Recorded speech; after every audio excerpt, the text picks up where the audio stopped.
तो bro, my name is पूर्णवासी और आज की इस मसालेदार वीडियो में हम 4 बहुत ही इम्पोर्टेंट और ईज़ी सवालों को मतलब बहुत शानदार सवालों को कवर करेंगे। पहला है क्यूरिंग ऑफ कंक्रीट, पहला शॉर्ट नोट्स है और ये हम शॉर्ट नोट सवाल को कवर करेंगे। दूसरा है टाइप्स ऑफ फाउंडेशन, जो शैलो और डीप फाउंडेशन करके भी दे देगा, बिल्कुल। अगला है एलिमेंट ऑफ बिल्डिंग कंस्ट्रक्शन, बिल्कुल इस पे आएंगे अभी। और चौथा है टाइप्स ऑफ स्टेयर केस क्या है, ठीक है। तो ये 4 सवाल को हमने लिया है। हालांकि ये जो 3 सवाल थे ना, क्यूरिंग ऑफ कंक्रीट को छोड़ाकर, अगर फाउंडेशन और बिल्डिंग कंस्ट्रक्शन और स्टेयर केस, तो ये बेसिकली 3 देंगे 7 मार्क्स के लिए। मतलब इस तरीके से सवाल दे देते हैं कि आप 3 बनाओ लेकिन 7 मार्क्स के होंगे। तो जो थोड़े बड़े मतलब 2.5 या 3 मार्क्स के होते हैं, तो उस तरीके से है ये सवाल। और ये क्यूरिंग ऑफ कंक्रीट जो छूट गया था मेरे से शॉर्ट नोट्स में, तो चलिए सबका कवर करते हैं। पहले क्यूरिंग ऑफ कंक्रीट क्या है, बहुत ईजी है। Curing is the process of keeping the concrete moist मतलब कि थोड़े से वो भीगा हुआ कंक्रीट को बनाना, and warm enough ensuring hydration of cement in proper. तो बिल्कुल सही, आप समझ में रहे हो कि क्यूरिंग मतलब क्यों जरूरी है। क्यूरिंग का मतलब होता है ना, जो आपने कंक्रीट का कुछ स्ट्रक्चर बनाया, कुछ मेसोनरी बनाया ब्रिक से, कंक्रीट के और पत्थर को मिला करके जो सारी चीज़ें आपने बनाई, उसको वाटरिंग करना भी तो जरूरी होता है। तो क्यूरिंग को वाटरिंग ही बोलते हैं। तो curing is the process of keeping the concrete moist and warm enough. Warm enough का मतलब है कि आप ज़्यादा पानी ही ना डालो कि वो खूब भीगा ही ज़्यादा रहे ना, उसके लिए कुछ टेम्परेचर भी चाहिए होता है। वार्म मतलब होता है गर्म, तो उसको कुछ गर्मी भी तो चाहिए होती है मेंटेनेंस के लिए। तो ensuring hydration of cement in proper, तो अच्छे से हाइड्रेशन भी हो, ठीक है। बिल्कुल से आसान है। In fact by proper hydration of cement concrete gains, मतलब प्राप्त करता है स्ट्रेंथ एंड ड्यूरेबिलिटी। ये चीज़ें आप दैनिक जीवन से समझ रहे हो और आप लिख भी पाओगे, आसान है क्यूरिंग ऑफ कंक्रीट।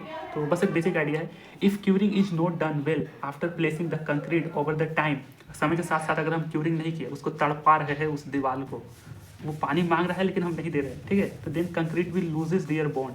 तो वो भी आपको बता देगा कि भाई जिस दिन मैं टूटूंगा ना, भूकंप आने तो concrete will loses their bond, वो अपने बॉन्ड को खोने लगेगा, and not acquire its full strength, तो वो अपनी फुल स्ट्रेंथ में नहीं आएगा और वो अपना आक्रोश आप पर दिखाएगा, ठीक है। तो इस तरीके से there are the several methods of curing के बहुत सारे तरीके, ये 5 आप ध्यान में रखना। पॉन्डिंग के थ्रू है, स्प्रिंकिंग है, वेट कवरिंग है, उसके बाद मेंबर क्यूरिंग है, स्टीम क्यूरिंग है। इस पर भी एक शॉर्ट नोट्स नहीं, मतलब 7 मार्क्स का भी सवाल आता है, जो मेथड्स ऑफ क्यूरिंग को भी एक्सप्लेन करना होता है, लेकिन वो मुझे अभी लगा नहीं। लेकिन अगर आपका क्या पॉइंट ऑफ व्यू रहता है तो आप कमेंट में करना, तो वो भी मैं प्रोवाइड करूँगा जो 7 मार्क्स के लिए है। बस ये 5 नाम ध्यान में रखना, ponding, sprinkling, wet covering, member curing और स्टीम क्यूरिंग। तो इस तरीके से हमने ये इसको हटा दिया, ठीक है। जाओ भाई तुम। इसके बाद है हमारा इम्पोर्टेंट सवाल था फाउंडेशन के बारे में।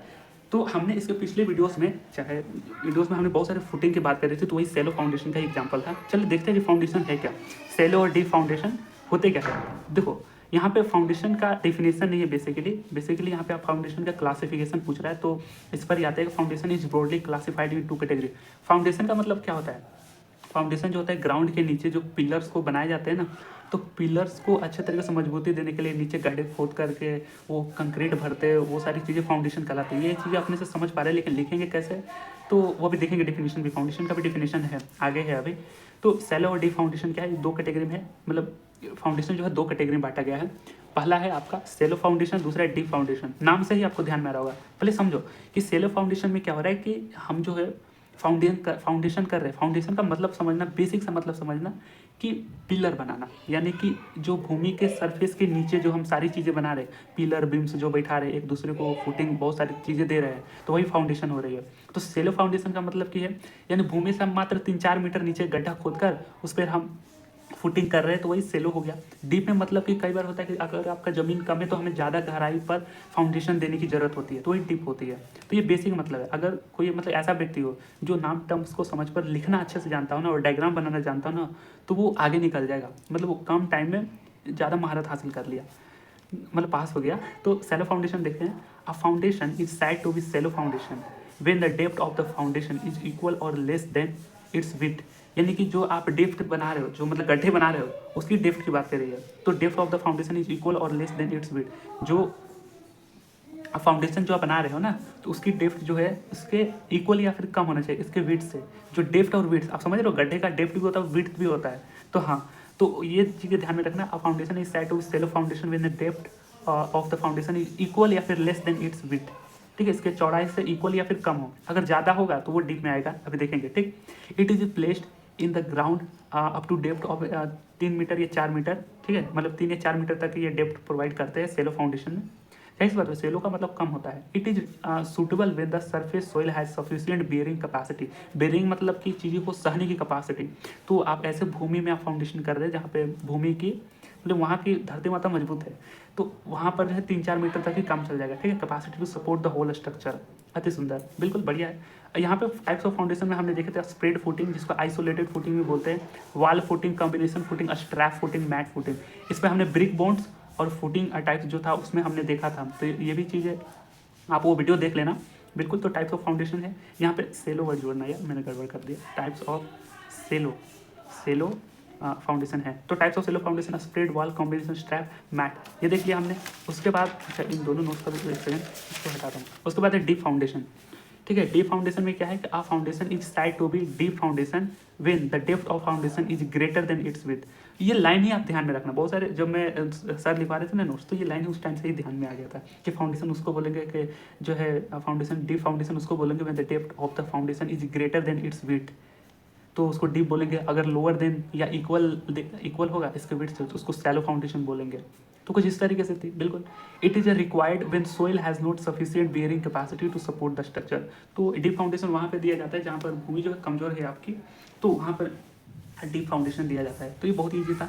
इसमें दो नाम ही ध्यान में रखना, एक होता है पाइल फाउंडेशन और एक होता है कैसन्स फाउंडेशन। कैसन्स नाम बड़ा अजीब अजीब थे यार।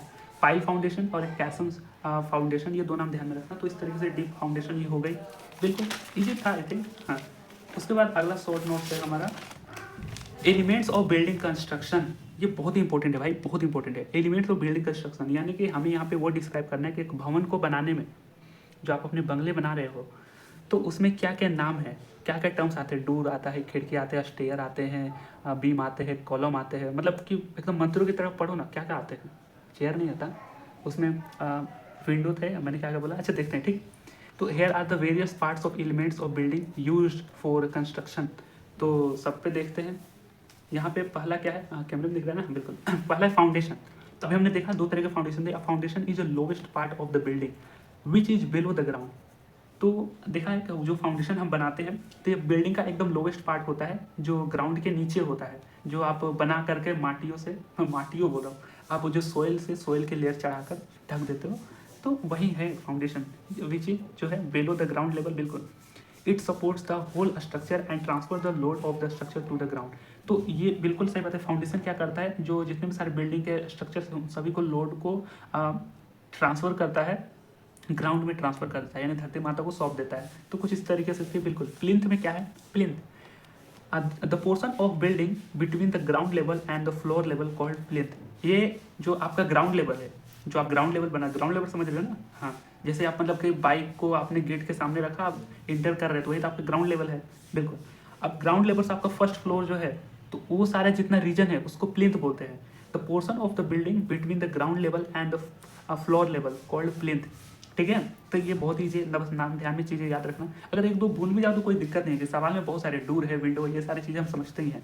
उसके बाद सुपर स्ट्रक्चर क्या बोलते हैं, अब देखना, the structure above the plinth, जो प्लिंथ के ऊपर चीज़ें है, it's called super structure. It includes wall, doors, window में डब्लू है, हाँ, विंडो, ये कॉलम हो गया, बीम हो गया, रूफ हो गया, फ्लर्स हो गया, तो सारी चीज़ें। यानी कि एक भवन को बोले तो दो ही चीज़ें, एक प्लिंथ है, एक स्ट्रक्चर है, सुपर स्ट्रक्चर है। प्लिंथ जो है ग्राउंड लेवल से और फ्लोर के बीच का रीजन है, और प्लिंथ के ऊपर की सारी चीज़ें, मतलब कि आप 20 मंजिले बना दो, वो सारे आपके सुपर स्ट्रक्चर है, ठीक है। उसके बाद कॉलम क्या है, कॉलम एंड बीम, ये बहुत ही मतलब बढ़िया चीज़ है। Column are the vertical members of building. ढेर से बात है, आपने वर्टिकल मेंबर तो आपने देखे होंगे, अगर 4 दीवार में 4 कॉलम देखे होंगे आपने, और भी सारे होते हैं। तो column are the vertical member of of building that transfer loads to the foundation. ये जो लोड जो है, मतलब जो जितने भी सारे लोड है, मतलब कॉलम जो है जितने भी सारे स्ट्रक्चर का लोड है वो फाउंडेशन को ही सौंपता है, बिल्कुल। While beam is horizontal members that distribute the loads of column and wall. तो बीम आपने देखोगे, बीम पता क्या होता है कि मतलब एक हॉरिजॉन्टल कॉलम होता है। आपने एक वर्टिकल कॉलम तो देख लिया, तो उसको तो हम कॉलम बोलते हैं, लेकिन हॉरिजॉन्टल मेंबर उसको बोलते हैं, कॉलम नहीं बोलते। बीम में जो है, जो हॉरिजॉन्टल मेंबर होता है, आपने देखे ही होंगे यार, तो वो डिस्ट्रीब्यूट करता है अपने सारे लोड को, कॉलम को और वॉल को, जो दीवार है उसको डिस्ट्रीब्यूट करता है। ठीक है, तो बिल्कुल ईजी था। इसके बाद है वॉल, दीवार। तो it is a combination of brick, stone, cement and sand structure. उस सभी को मिलाकर हम एक दीवार बनाते हैं दैट इनक्लोज और डिवाइड द स्पेस। तो किसी भी स्पेस को अगर हमें डिवाइड करना है या फिर इनक्लोज करना है तो हम दीवार के ही तो सहारे लेते हैं। बिल्कुल, तो ये भी फेमिलियर थी। फ्लोर्स क्या है? Floors, it is a horizontal element of building which divide the building into different level. तो आप जो फ्लर में देखे होंगे ना, जैसे कि एक हॉरिजॉन्टल प्लेट है, जैसे कि अब मैं बात करूँ ना, तो छोटा सा चीज़ दिखाने की कोशिश करूँ। जैसे ये आपका बिल्डिंग हो गया, बिल्कुल, ये आपका एक लेयर हो गया, बिल्कुल, ये आपका 2 लेयर हो गया। ठीक है, तो ये इसको किसके बोल रहे हैं? ये फर्स्ट फ्लोर है, सेकंड फ्लोर है। ये आपका रूफ है। रूफ का मतलब कि आपने घर तो बना लिया लेकिन उसके ऊपर कुछ चीज़ें होती है ना ढकने के लिए, तो ये रूफ हो गया। तो ये फर्स्ट फ्लोर, ये सेकंड फ्लोर हो गया। बिल्कुल, फ्लोर आपने देख लिया क्या है? हॉरिजॉन्टल एलिमेंट ऑफ बिल्डिंग या फिर horizontal part of the building. तो आपने देखा ही होगा ना, ये फर्स्ट फ्लोर, जिस इसमें कमरे होते हैं, फिर ऊपर कमरे होते हैं। बिल्कुल, तो इट इज़ ठीक है, ठीक है, ठीक है, विच divide the building into different levels. तो फ्लोर्स हमने देख लिया। उसके बाद जो है हमारा रूफ, छत क्या है? It is upper most part of the building which protect the building from weather and other elements. तो आपने देखा होगा रूफ जो तो सबसे ऊपर पार्ट होता है, जहाँ पर अगर हमें बातें करनी होती है, कई सीक्रेट बात, तो हम रूफ पर ही जाते हैं। तो it is upper most part of building which protect the building from weather and other elements. तो जो सारे वेदर जो नहीं होते, मतलब बारिश के पानी हो गए, जो वेदर के इफेक्ट्स होते हैं, ठंडी लग रही, गर्म लग रही है, तो ऊपर से आपका बिल्डिंग का प्रोटेक्शन चाहिए ना। तो भाई अदर एलिमेंट्स हो गया कि मान के चलो आपके छत पर किसी ने लगा कर कोई एक पत्थर बिक दिया, तो आप तो बच जाओगे ना। तो वही हो गया। डूज क्या है? It is a movable barrier that provide access of entry and exit. एक मूवेबल बैरियर होता है जो किसी भी बिल्डिंग में एंट्रिंग और एग्जिट का एक्सेस प्रोवाइड करता है। बिल्कुल। विंडो क्या होता है? These are the opening of a wall. आपने वॉल तो बना दिया लेकिन वॉल को तोड़कर उसमें एक ओपनिंग की चीज़ें बना देती है wall of the building which provide the ventilation और लाइट। वेंटिलेशन का मतलब हवादार कोई चीज़ें बना देती है, जैसे हवा आ रही है, आप वहाँ पर बैठ कर पढ़ाई कर रहे हो या फिर प्रकृति का आनंद ले रहे हो, तो ये वेंटिलेशन है। और लाइट भी आ रही है, बिल्कुल सही। तो विंडोज आपने देख लिया कि ओपनिंग सीन ऑफ वॉल होता है। अति सुंदर। Stair, 10वां part. स्टेयर क्या है? It is a sequence of step that provide ascending और descending path between the floors. मैंने बताया कि जो फ्लोर्स क्या था, फ्लर जो था वो एक ऐसा एलिमेंट था जो बिल्डिंग को एक स्टेप में दूसरे स्टेप में डिवाइड करता है। बिल्कुल, डिफरेंट लेवल पर जो है बिल्डिंग को डिवाइड करता है। तो उसमें क्या है? स्टेयर यहाँ पे बेसिकली सीढ़ी को बोली जा रही है। आपने देखो फर्स्ट फ्लोर में जाना हो, सेकंड फ्लोर पे जाना हो, थर्ड फ्लोर पे जाना, तो आप सीढ़ियों के थ्रू जाते हैं, उसको स्टेयर बोलते हैं। ठीक है, तो ये भी चीज़ आपको समझ में। अच्छा, स्टेयर केस किसको बोलते हैं? स्टेयर और स्टेयर केस दोनों सेम ही है। अंतर पता क्या है कि स्टेयर केस में और भी सारे नाम आते हैं। जैसे एक सीढ़ी में टोटल थोड़ी ना होता है, बहुत सारे अजीब वगैरह चीज़ होते हैं। आप सीढ़ियों पर चलते हैं तो आपके पास देखा होगा कि सीढ़ियों के कॉर्नर में एक और भी सारे एक बीम पाइप का लगा दिया जाता है ताकि आप कोई गिरे ना। तो अलग अलग पार्ट के नाम होते हैं, इसलिए उसको स्टेयर केस बोलते हैं। तो खैर ये देखने में इजी लग रहा है लेकिन लिखने में देख रहे होंगे कि आप ये क्या भाई किस तरीके से चीज़ें लिखी गई है, लेकिन पढ़ोगे एक दो बार ना तो क्लैरिटी हो जाएगी कि sequence step that provide ascending. Ascending मतलब कि बढ़ते हुए आप ऊपर जा रहे हो, और डिसेंडिंग आप नीचे जा रहे हो। पाथ जो होता है बिटवीन फ्लर्स के बीच में होता है। बिल्कुल ठीक है ये, तो ये भी खत्म हो गया आपका। अगला है लास्ट हमारा स्टेयर केस। स्टेयर केस मतलब कि वही जो सीढ़ियाँ, किस किस प्रकार की सीढ़ियाँ आपने देखी होंगी, तो वही चीज़ है। अब जो डेफिनेशन था वो स्टेयर का, वही यहाँ पे लिख देंगे। It is a sequence of steps that provide ascending और descending path between the floors. तो बहुत सारे जो फ्लोर्स होते हैं उसके बीच में असेंडिंग और डिसेंडिंग पाथ अगर बनाना हो तो उसी को ही तो हम स्टेयर केस बोलते हैं। It consist of hard rail, baluster, riser, thread, nosing, flight. ये अलग अलग नाम है, तो अगर नाम नहीं ध्यान है तो कोई दिक्कत नहीं है, आप बस डायग्राम पे ज़्यादा फोकस करना, तो मैक्सिमम आउटपुट आपको मैक्सिमम मार्क्स मिल ही जाएंगे। ठीक है, तो टाइप्स ऑफ स्टेयर केस में देखते हैं। पहला है स्ट्रेट स्टेयर केस। जाहिर सी बात है आप सीढ़ियों पर सीधा जा रहे हो तो उसी को तो स्टेयर केस बोलेंगे। स्ट्रेट, स्ट्रेट मतलब कि सीधा है, तो ये बहुत ही simple. It is a simple stair straight staircase. It has no any turns और curves moving in only single direction. इसमें कोई भी टर्न्स या फिर कर्व, टर्न्स मतलब कि मुड़ावपन नहीं है, आप सीढ़ियों पे सीधा ही जा रहे हो, वहाँ पे कोई मुड़ावपन नहीं है, ना ही कोई कर्व आ रहा है, तो उसको स्ट्रेट स्टेयर केस बोलते हैं। Moving in only single direction between two floors, दो फ्लोर के बीच में होता है। तो ये एक सीढ़ी की चीज़ बता देना, आप यहाँ से जा रहे हो टुक टुक टुक टुक टुक टुक, तो आप सीधा ही जा रहे हो। ठीक, उसके बाद है टर्निंग स्टेयर केस। टर्निंग का मतलब जाहिर सी बात है आप स्टेयर केस को मोड़ रहे हो, तो बहुत सारे तरीके का मुड़ाव होता है। अभी देखेंगे डायग्राम पे, थोड़ा आपको समझ में आ जाएगा।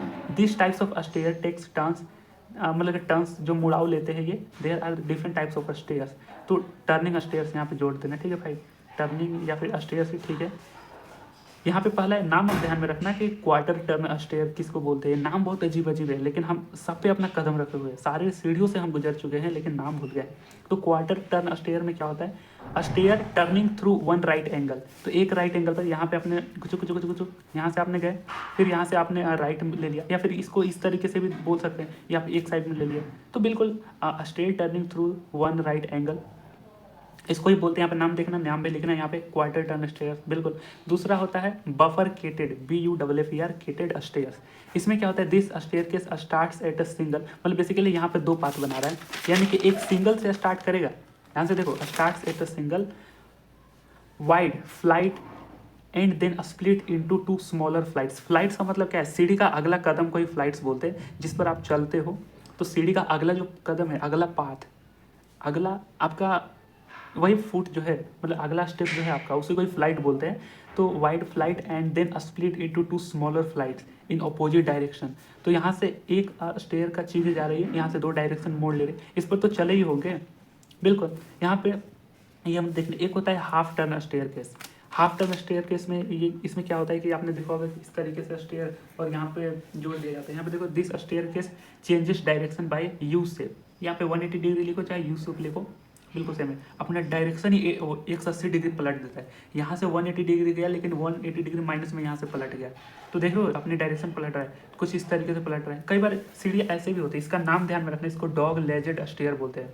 नाम ध्यान में रखना, चीज़ों आप डिफाइन करना आसानी से आ जाएगा। आप क्या करना, एग्जाम के पहले देखना, हाँ 5-6 सीढ़ी में देख लेता हूँ उसका नाम क्या है, बस काम खत्म। ओपन नेवल स्टेयर ये भी होता है। एक और भी होता है जिसका अभी मुझे नाम नहीं पता है, लेकिन इसी के बीच में गैप होगा। जैसे कि ये आपका हो गया, ये अगर नाम नहीं पता है लेकिन बना दोगे तो कोई हर्ज भी नहीं है, ठीक है। यहाँ से ये जाता होगा, यहाँ से यहाँ पे बेसिकली कुछ स्पेस छोड़ दिए जाते हैं जब आप मुड़ते हो तो इसको ओपन निवेल स्टेयर बोलते हैं। नाम अजीब गरीब है। तीसरा है हमारा हेलिकल स्टेयर केस। इस पे तो बहुत चढ़ते, जब मैं रूम देखने जा रहा था तो ऐसे सीढ़ियों में पहली बार में चढ़ा। तो in this staircase curved staircase revolves around its central axis. तो ये इसका सेंट्रल एक्सिस है, सेंट्रल कोर बोलो चाहे सेंट्रल एक्सिस बोलो, इसके अराउंड ये सीढ़ियाँ कुछ इस तरीके से नाक फन्नी की तरह ये अजीब नाम मैंने बोला अभी। इस पे देखना आप, हेलिकल स्पेयर देख ले। हेलिकल पाथ किसको बोलते हैं, जैसे कोई भी चीज़ इस तरीके से मूव करते हैं इसको हेलिकल पाथ बोलते हैं। तो ये एक्सिस के अबाउट, एक सेंट्रल एक्सिस के अबाउट जो हमारा स्टेयर केस है वो रिवॉल्व करती है। तो खूबसूरत सीढ़ियाँ हैं, अलग अलग प्रकार की सीढ़ियाँ। तो बेसिकली हम 3 स्टेयर केस के बारे में बात करें, जिसमें इसमें 3 टाइप के थे, ध्यान से देखना बस। क्वार्टर टर्न स्टेयर में पहला था कि आपका ये जो था बफर केटेड स्टेयर, ये दूसरा है, सॉरी पहला था क्वार्टर टर्न स्टेयर में ये वाला था। टर्निंग स्टेयर केस में 3 तरीके थे, एक क्वार्टर टर्न स्टेयर, ये ध्यान देना। बफर केटेड स्टेयर, इसमें 2 पार्ट में स्प्लिट हो जा रहा है। तीसरा है हाफ टर्न स्टेयर केस, तो इसमें इस तरीके से सीढ़ियाँ हो रही है। ये सारी चीज़ें हमने देखी है, बस नाम थोड़े अजीब गरीब है भाई, तो बस नाम ध्यान में रखना, ठीक है। और ये हेलिकल स्टेयर केस तो ये आपने देख लिया, ठीक। तो ये भी हमने पोर्शन को कवर कर लिया, ये भी स्टेयर केस हमारा समाप्त, बिल्कुल। तो 4 सवालों को हमने इस तरीके से कवर कर लिया है। टाइप्स ऑफ स्टेयर केस हो गया, कंक्रीट का हो गया, उसके बाद बिल्डिंग एलिमेंट्स हो गया, और एक चौथा कहाँ गया जी, टाइप्स ऑफ फाउंडेशन हो गया। तो ये बहुत ही इंपॉर्टेंट वीडियो है, इसको स्किप मत करना, ठीक है bro. So thanks for watching and stay with me here. तो वैसे मैं सेक्शन में कुछ अजीबोगरीब बोलने में थोड़े से अजीबोगरीब वर्ड निकल जा रहे हैं, तो गाँव वाली भाषा है, तो आप एडजस्ट कर लेना, वो चीज़ें थोड़ी सी है, अभी भी होनी ही चाहिए यार। अपनी चीज़ों से प्यार करना, अपनी लैंग्वेज से भी प्यार करना, वो होना चाहिए, ठीक है यार, जैसे भी है। चलो बाय।